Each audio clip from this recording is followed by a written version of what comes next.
ಕಟ್ಟಡ ಹಾಗೂ ಅಸಂಘಟಿತ ಕಾರ್ಮಿಕರ ಕಲ್ಯಾಣಕ್ಕಾಗಿ ರಾಜ್ಯ ಸರ್ಕಾರದ ಅನವಶ್ಯಕ ಹಾಗೂ ದೋಷಪೂರಿತ ಯೋಜನೆಗಳನ್ನು ಜಾರಿಗೆ ತರುತ್ತಿದೆ ಎಂದು ಇಂದು ಶಿವಮೊಗ್ಗದಲ್ಲಿ ನಡೆದ ಸುದ್ದಿಗೋಷ್ಠಿಯಲ್ಲಿ ಅಸಂಘಟಿತ ಕಾರ್ಮಿಕರ ಸಂಘಗಳ ಒಕ್ಕೂಟದ ಅಧ್ಯಕ್ಷ ಅನ್ವರ್ ಪಾಷಾ ಮಾಹಿತಿ ನೀಡಿದರು.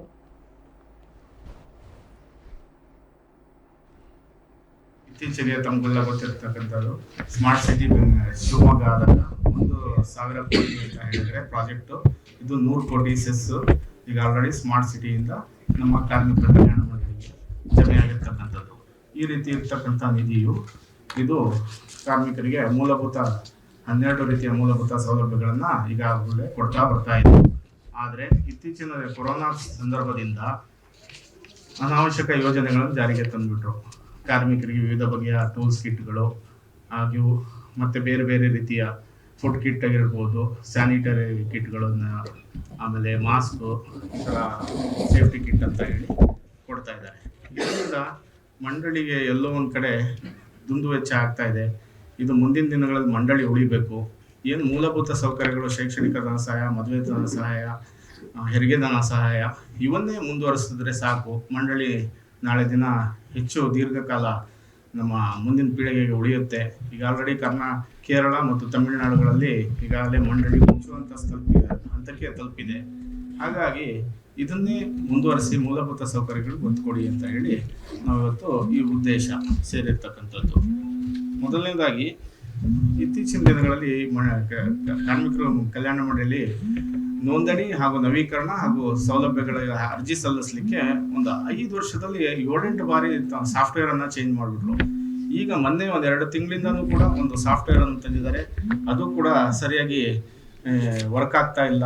ಇಡೀ ರಾಜ್ಯಾದ್ಯಂತ ಕಟ್ಟಡ ಕಾರ್ಮಿಕರಿಗೆ ಬಹಳ ತೊಂದರೆ ಆಗಿದೆ. ಇದು ಕೂಡ ದೋಷಪೂರಿತವಾದ ತಂತ್ರಾಂಶ ಆಗಿದ್ದು ಇದರಿಂದ ನೈಜ ಕಾರ್ಮಿಕರು ಸಕಾಲದಲ್ಲಿ ಅರ್ಜಿ ಸಲ್ಲಿಸಲು ವಂಚಿತರಾಗಿದ್ದಾರೆ. ಆಮೇಲೆ ಒಂದು ಹೆಲ್ಪ್ ಲೈನ್ ಅಂತ ಮಾಡಿದ್ದಾರೆ. ಅದು 155214 ಕಾರ್ಮಿಕರ ಹೆಲ್ಪ್ ಲೈನು.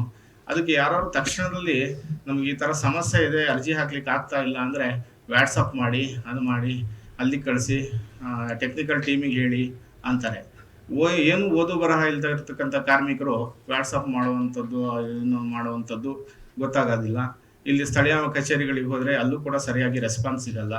ಇದರಿಂದ ಈ ಸಾಫ್ಟ್ವೇರು ಹಾಗೂ ಹೆಲ್ಪ್ ಲೈನ್ ಕೂಡ ಸರಿಯಾಗಿ ವ್ಯವಸ್ಥಿತವಾಗಿ ಆಗಬೇಕು ಅಂತ ನಾನು ತಮ್ಮ ಮೂಲಕ ಗಮನ ಸೆಳಿತೀನಿ. ಮತ್ತು ಶಿವಮೊಗ್ಗ ದೇವಕಾತಿ ಕೊಪ್ಪದಲ್ಲಿ ಒಂದು 15 ಎಕರೆಯಲ್ಲಿ ಸುಮಾರು 150 ಕೋಟಿ ವೆಚ್ಚದಲ್ಲಿ ವಲಸೆ ಕಾರ್ಮಿಕರಿಗೋಸ್ಕರ ಒಂದು ವಸತಿ ಸಮುಚ್ಚಯ ಪ್ರಾರಂಭ ಮಾಡಿದ್ರು. ಅದ್ರ ಉದ್ದೇಶ ಈ ಎಲ್ಲೆಲ್ಲೇ ಟೆಂಟ್ ಹಾಕ್ಕೊಂಡು ಕೆಲಸ ಮಾಡ್ತಾ ಇರ್ತಾರೆ, ಅವ್ರಿಗೆ ಅಲ್ಲಿ ಇರಲಿಕ್ಕೆ ಅಂತ ಹೇಳಿ ಒಳ್ಳೆ ಉದ್ದೇಶದಿಂದ ಮಾಡಿದ್ರು. ಆದರೆ ಅದು ತಮಗೆಲ್ಲ ಗೊತ್ತಿರೋಂಗೆ ಜಿಲ್ಲಾ ಕೇಂದ್ರದಿಂದ ಒಂದು 15 ಕಿಲೋಮೀಟರ್ ಆಚೆ ಇರೋದ್ರಿಂದ ಅಲ್ಲಿಗೆ ಹೋಗ್ಲಿಕ್ಕೆ ಬಸ್ ವ್ಯವಸ್ಥೆ ಇಲ್ಲ, ಅಲ್ಲಿ ಸರಿಯಾದ ರೀತಿ ವ್ಯವಸ್ಥೆ ಇಲ್ಲ. ಅಷ್ಟು ದೊಡ್ಡ ಕಟ್ಟಡ ಇವತ್ತು ಹಾಳು ಬಿದ್ದಂಗಾಗಿದೆ.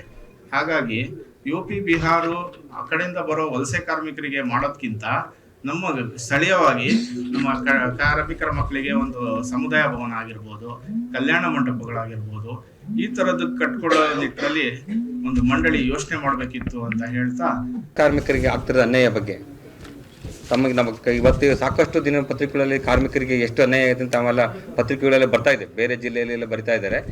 ಇವತ್ತು ವಿಷಯ ಏನಪ್ಪ ಅಂತಂದರೆ, ಕಾರ್ಮಿಕರಿಗೆ RPL ತರಬೇತಿ ಅಂತ ಒಂದು ಕಾರ್ಯಕ್ರಮ ಹಮ್ಮಿಕೊಂಡ ಸರ್ಕಾರ. ಅದು ಸುಮಾರು ಎಷ್ಟು ಅಂದರೆ 106 ಕೋಟಿ ಯೋಜನೆಯಿಂದ ವೆಚ್ಚದ. ಅದು ಒಬ್ಬ RPL ಟ್ರೈನಿಂಗ್ ಪಡೆಯುವಂಥ ವ್ಯಕ್ತಿಗೆ ನಮ್ಮ ಸರ್ಕಾರ ಏನು ಮಾಡಿದೆ ಅಂದರೆ 10 ದಿನ ತರಬೇತಿ ಅಂತೇಳಿ 6,500 ರೂಪಾಯಿ ಒಂದು ಸ್ಕೀಮ್ ಮಾಡಿದೆ. ಅದು ಮತ್ತು ಟೂಲ್ ಕಿಟ್ಗೆ ಅಂತೇಳಿ 2,500 ರೂಪಾಯಿ ಒಂದು ಪ್ಯಾಕೇಜ್ ಕೊಡ್ತಾರೆ ಸರ್. ಈ ಥರ ಒಂದು ಗ್ಲೌಸು, ಒಂದು ಹೆಡ್ಫೋನು, ಒಂದು ಹೆಲ್ಮೆಟು, ಈ ಥರ ಇದಕ್ಕೆ 2,500 ರೂಪಾಯಿ ಬಿಲ್ ಮಾಡುತ್ತೆ. ಇದು 400-300 ರೂಪಾಯಿ ಬೆಲೆ ಬಾಳಲ್ಲ. ಈ ಥರದ್ದು ಕೊಟ್ಟು ಇದಕ್ಕೆ 2,500 ರೂಪಾಯಿ ಬಿಲ್ ಮಾಡಿದೆ ಸರ್. ನಮ್ಮ ಹತ್ರ ಸೂಕ್ತ ದಾಖಲೆ ಎಲ್ಲ ಇದಾವೆ ಸರ್, ಕೊಡ್ತೀವಿ. 10 ದಿನ ತರಬೇತಿ ಅಂತೇಳಿ 6,500 ರೂಪಾಯಿಗೆ ಟ್ರೈನಿಂಗಿಗೆ ಅಂತೇಳಿ, ದಿನಕ್ಕೆ 200 ರೂಪಾಯಿ ಸ್ಟೈಪೆಂಡ್ ಅಂತ ವ್ಯಕ್ತಿಗೆ 10 ಸೆಟ್ ತರಬೇತಿ ಹೊಂದಂಥ ವ್ಯಕ್ತಿಗೆ ದಿನಕ್ಕೆ 200 ರೂಪಾಯಿಗೆ 10 ದಿವಸ ತರಬೇತಿ ಮಾಡ್ದಾರಿಗೆ ಈ ಥರ ಒಂದು ಬ್ಯಾಗ್, ಒಂದು ಸರ್ಟಿಫಿಕೇಟ್ ಕೊಡ್ತಾರೆ. ಅದು ಯಾವ ಥರ ಬೋಗಸ್ ಅನ್ಯಾಯ ನಡೀತಾ ಇದೆ ಅಂದರೆ ನಮ್ಮ ಕಾರ್ಮಿಕರಿಗೆ ಅಂದರೆ, ಒಂದೇ ದಿವಸ 1 ಗಂಟೆ ಕರೆಬಿಟ್ಟು ಒಂದು ಹಾಲಲ್ಲಿ ಕುಂಡ್ರಿಸ್ಬಿಟ್ಟು ಕಾರ್ಮಿಕರನ್ನ ಒಂದು 10 ನಿಮಿಷ ಒಂದು ಫಿಲಮ್ ತೋರಿಸೋದು, ಈ ಥರ ನೀವು ಗಾಡಿ ಕಟ್ಟಬೇಕು, ಈ ಥರ ಒಂದು ನಲ್ಲಿ ಕೆಲಸ ಮಾಡೋಕೆ, ಈ ಥರ ಬಣ್ಣ ಹೊಡೋಕೆ ಅಂತ ಹೇಳ್ಬಿಟ್ಟು ಅವ್ರ ಹತ್ರ 10 ದಿನ ಸೈನ್ ತಗೊಂತಾರೆ. ತಗೊಂಡ್ಬಿಟ್ಟು ಅವ್ರ ಹತ್ರ ತಗೊಂಡು ಆವತ್ತು ಸಂಜೆಯಲ್ಲಿ 10 ದಿವಸ ಆದಮೇಲೆ ಅವ್ರ ಅಕೌಂಟ್ 10 ಡೇಸ್ ಆದಮೇಲೆ ಅವ್ರ ಅಕೌಂಟಿಗೆ 2,000 ರೂಪಾಯಿ ಜಮಾ ಆಗುತ್ತೆ. ಆವತ್ತು 10 ಸಾಲ ಮೇಲೆ ಒಂದು ಸರ್ಟಿಫಿಕೇಟ್ ಕುಂದು ಕೊಡ್ತಾರೆ. ಇದರಲ್ಲಿ ನಮ್ಮ ಕಾರ್ಮಿಕರಿಗೆ ಏನು ಅನುಕೂಲ ಆಗುತ್ತೆ? ದಯಮಾಡಿ ನಾವು ಸರ್ಕಾರಕ್ಕೆ ಹೆಂಗೆ ಕೇಳ್ತೀವಿ, ದಯಮಾಡಿ ಸರ್ಕಾರದವರು ಕಾರ್ಮಿಕರ ಹಣನ ದುರುಪಯೋಗ ಮಾಡ್ದಂಗೆ ಕಾರ್ಮಿಕರಿಗೆ ಬರೋಂಥ ಸವಲತ್ತುಗಳಿಗೆ ಹೆಚ್ಚಿನ ಗಮನ ಕೊಟ್ಟು ಈ ಥರ ನೀವು ಕೊಡೋಂಥ ಟೂಲ್ ಕಿಟ್ ಆಗಲಿ, ಈ ಥರ ಗ್ಲೌಸ್ ಆಗಲಿ ನಮಗೇನು ಉಪಯೋಗ ಇಲ್ಲ ಸ್ವಾಮಿ.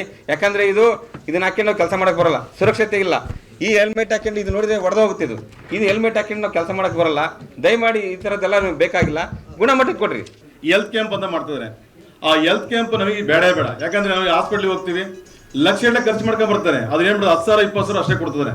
ನಮ್ಮಲ್ಲಿ 75% ಕೊಡ್ಬೇಕು ಅಂತಿದೆ. ಆ ಹಾಸ್ಪಿಟಲ್ ಅಡ್ಮಿಟ್ ಮಾಡಿದ್ರೆ 75,000 ಕೊಡ್ಬೇಕು ಅಂತಿದೆ 1 ಲಕ್ಷಕ್ಕೆ, ಅದನ್ನು ಕೊಡ್ತಾ ಇಲ್ಲ. ಈಗ ಏನು ಮಾಡ್ತಾರೆ, ಸುಮ್ಮನೆ ಈಗ ನಮ್ಮ ಆರೋಗ್ಯ ತಪಾಸಣೆ ಗಾಡಿ ಒಬ್ಬರಿಗೆ ಬರೀ ಚೆಕ್ ಮಾಡೋಕ್ಕೆ 3,000 ರೂಪಾಯಿ ತಗೊಂತಿದೆ. ಇಡೀ ಒಂದು ಫ್ಯಾಮಿಲಿ ಅಷ್ಟೇ ಚೆಕ್ ಮಾಡಿದೆ ಅಂತೇಳಿ 15,000 20,000 30,000 ತನಕ ಒಂದು ಫ್ಯಾಮಿಲಿ ತಗೊಂತಾರೆ. ಆದ್ರೆ ಒಂದ್ಸತಿ ಚೆಕ್ ಮಾಡಕ್ ಹೋದ್ರೆ ವರ್ಷ ಅದನ್ನೇ ಕಂಟಿನ್ಯೂ ಮಾಡ್ಕೊಂಡು ಹೋಗ್ತಾರೆ. ಯಾವುದೇ ಕಾರಣಕ್ಕೆ ಬಂದು ಚೆಕ್ ಮಾಡ್ತಾ ಇಲ್ಲ. ಇದು ಇಡೀ ನಮ್ಮ ಶಿವಮೊಗ್ಗ ಜಿಲ್ಲೆ ಅಂತ ಎಲ್ಲ ಕಡೆ ಸ್ಟ್ರೈಕ್ ಮಾಡ್ತಾ ಇದೀವಿ. ಅದನ್ನ ಯಾವುದೇ ಕಾರಣ ಮಾಡಕ್ ಬಿಡ್ತಾ ಇಲ್ಲ. ಆದ್ರೂ ಏನ್ ಮಾಡ್ತಾರೆ, ನಮ್ಮ ಅಧಿಕಾರಿಗಳು ಏನ್ ಮಾಡ್ತಾರೆ, ಅವ್ರು ನಮ್ಮ ಲೇಬರ್ ಕಾರ್ಡ್ನ ಅವ್ರು ಕೊಟ್ಟು ಎಂಟ್ರಿ ಮಾಡಿ ಅವ್ರಿಗೆ ಕಳಿಸ್ತಾರೆ. ಇನ್ನೂವರೆಗೆ ಆಗಲಿ ಕೆಲವು ಹಳ್ಳಿಗಳು ಬರಲೇ ಇಲ್ಲ ಗಾಡಿಗಳನ್ನ. ಆ ಬರದಿಂದ ಏನ್ ಮಾಡಿದೀವಿ ಅಂತೇಳಿ ಅದನ್ನ ದುಡ್ಡುಗಳು ಪೋಲ್ ಆಗ್ತಿದ್ದಾವೆ. ಮತ್ತೆ ಅದ್ರ ಜೊತೆಗೆ ಈಗ ತಾನೇ ನಮ್ಮ ಚಿತ್ರದುರ್ಗ ಅಧ್ಯಕ್ಷ ಹೇಳ್ತಾ ಇದ್ರು, ರಮೇಶ್ ಹೇಳ್ತಾ ಇದ್ರು, ಸಂಚಾರಿ ಘಟಕಗಳು ನಮಗೇನು ಔಷಧಿ ಇಲ್ಲ. ಮತ್ತೆ ಅದ್ರ ಜೊತೆಗೆ ಈಗ ನಮ್ಮ ಸೇವಾ ಕೇಂದ್ರ ಅಂತ ಮಾಡ್ತಾರೆ. ಆ ಸೇವಾ ಕೇಂದ್ರ ಮಾಡೋದ್ ಬದಲು ನಮ್ಮ ಇರೋ ಇನ್ಸ್ಪೆಕ್ಟರ್ಗಳಿಗೆ ಒಂದೊಂದು ಕಾರ್ ಕೊಡಿ, ಅವರಿಗೆ ಒಂದೊಂದು LPಗೆ ಒಂದು DO ಕೊಡಿ, ಅದನ್ನ ಕ್ಲೀನಾಗಿ ವೆರಿಫೈ ಮಾಡ್ತಾರೆ. ಅದು ಬಿಟ್ಬಿಟ್ಟು 10,000 ಕೋಟಿ ಒಂದೊಂದು ಜಿಲ್ಲೆಗೆ 1,000 ಕೋಟಿ ಹೋಗ್ತಾ ಇದೆ. 400 ಕೋಟಿ ಬರೀ ಇದಕ್ಕೆ ಟೆಂಡರ್ ಕೊಡ್ತಾರೆ. ಆ ದುಡ್ಡನ್ನ ಸ್ಟಾಪ್ ಮಾಡಬೇಕು, ನಮ್ಮ ಮಂಡಳಿ ಉಳಿಸ್ಬೇಕು ಉದ್ದೇಶಕ್ಕೋಸ್ಕರ ಇಡೀ ನಮ್ಮ ಸಂಘಟನೆ ಇಡೀ ರಾಜ್ಯಾದ್ಯಂತ ಇದನ್ನೆಲ್ಲ ಫಸ್ಟ್ ಸ್ಟಾರ್ಟಿಂಗ್ ಪ್ರೆಸ್ ಮೀಟ್ ಮಾಡಿ ಮುಂದಿನ ದಿನಗಳಲ್ಲಿ ಆ ದೊಡ್ಡ ಮಟ್ಟಕ್ಕೆ ಸ್ಟ್ರೈಕ್ ಮಾಡ್ಬೇಕಂತ ಇಡೀ ನಮ್ಮ ರಾಜ್ಯಾದ್ಯಂತ ಹೋರಾಟ ಮಾಡ್ತಾ ಇದೀವಿ. ಅದಕ್ಕೆ ತಮ್ಮ ಸಹಕಾರ ಇರಬೇಕು. ನಮ್ಮ ಮಾಧ್ಯಮ ಮಿತ್ರರು